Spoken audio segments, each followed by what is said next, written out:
High বন্ধুরা, সবাই কেমন আছো?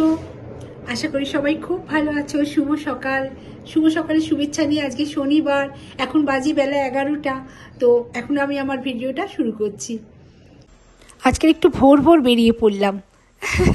একটু ভোরবেলায় উঠেছি, আজকে শনিবার, তো একটু ভোরবেলায় উঠে পড়েছি। ভাবলাম যে অন্যদিন তো কাজ থাকে, সবাই অফিস যায়, টিফিন বানানো থাকে, আজকে তো সেরকম কিছুই নেই। যেটুকু আছে সেটুকু গিয়ে করব। তো একটু সবজি আনতে হবে, টমেটো আনতে হবে একটু। তো একদম দেখুন, এই বেরিয়ে আমাদের গেট, তারপরে রাস্তা, তার পাশেই সমস্ত দোকান আছে, পাশে একটি স্কুল আছে বাচ্চাদের। খুব ভালো জায়গাটা। আর ব্যাঙ্গালোরে বেশ ঠান্ডা ঠান্ডা ওয়েদার, তো এখন একদম ভোরবেলা দু একটা গাড়ি যাচ্ছে। তো দোকানগুলি সব বন্ধ, কিন্তু এই দোকানগুলি সন্ধেবেলা সব, এই একটু বেলায় সব খুলে যাবে। এত ভালো লাগে, আর একদম লোকজন ভর্তি। তা এই সামনেই দুটো সবজির দোকান আছে, একদম সামনে দুটো পরপর সবজির দোকান। তো চলুন একটাতে তো যাই, গিয়ে কিছু সবজি নিয়ে আসি। চলুন। দোকান থেকে চলে এলাম, এসে একেবারেই রান্না করে নিই।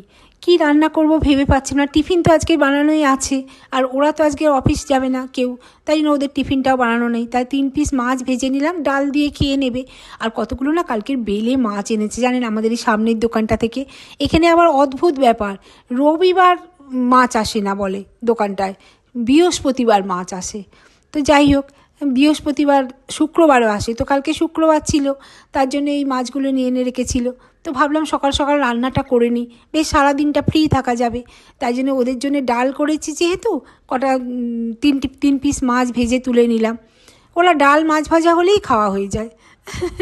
তো আর আমাদের জন্য এই বেলে মাছ তো ওরা খাবে না, ওরা ওই পোনা মাছটাই খায়, কাতলা বা রুই, ওই মাছটাই ওরা চেনে। আদার্স অন্য কোনো মাছ দিলে খাবেই না, কেউ খাবে না। হ্যাঁ, পার্শে ট্যাংরা খায় অবশ্য। তো বেলে মাছ ছিল, বেশ মোটা মোটা বড় বড় ডিমওয়ালা বেলে, একটা থেকে 2 পিস করা হয়েছিল।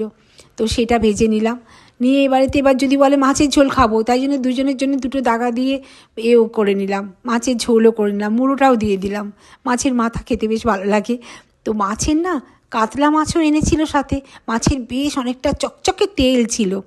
তো আমি আবার তেল খেতে খুব ভালোবাসি, মাছের তেল।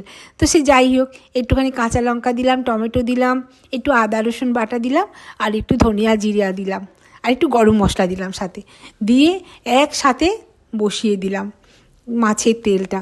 বসিয়ে দিয়ে একটু গ্যাসের সিমটা কমিয়ে দেব, দিলেই কিন্তু পেঁয়াজ কুচির সাথে মাখিয়ে দিয়েছি। এবার একটু গ্যাসের সিমটা কমিয়ে দিয়ে, আর দিলেই আধা ঘন্টা নয়, 10-15 মিনিটের মধ্যে তেলটা পুরো গলে খুব সুন্দর হয়ে যায়। আর এই মাছের তেলটা ভাজা খেতে আমার এত ভালো লাগে না, একটু ঢাক্কান দিয়ে দিলাম যাতে তাড়াতাড়ি হয়ে যায়। এই দেখুন কী সুন্দর হয়েছে, দেখুন তেলটা বাটিতে তুলে নিলাম, একটু ঢাক্কান দিলেই হয়ে যায়। কি সুন্দর তেলটা ভাজা হয়েছে, এই দিয়েই 1 থালা ভাত খাওয়া হয়ে যায় সত্যি। এবার একটু বেলে মাছটা একটু ঝাল করে নিই।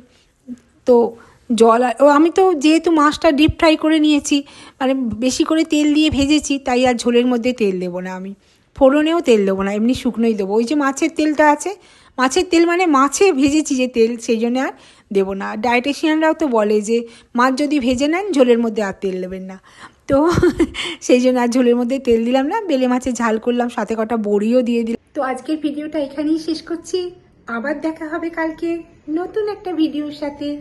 টাটা। সবশেষে বলি, লাইক, সাবস্ক্রাইব, কমেন্ট করতে ভুলো না কিন্তু, অবশ্যই করো সাবস্ক্রাইব আর লাইক। টাটা।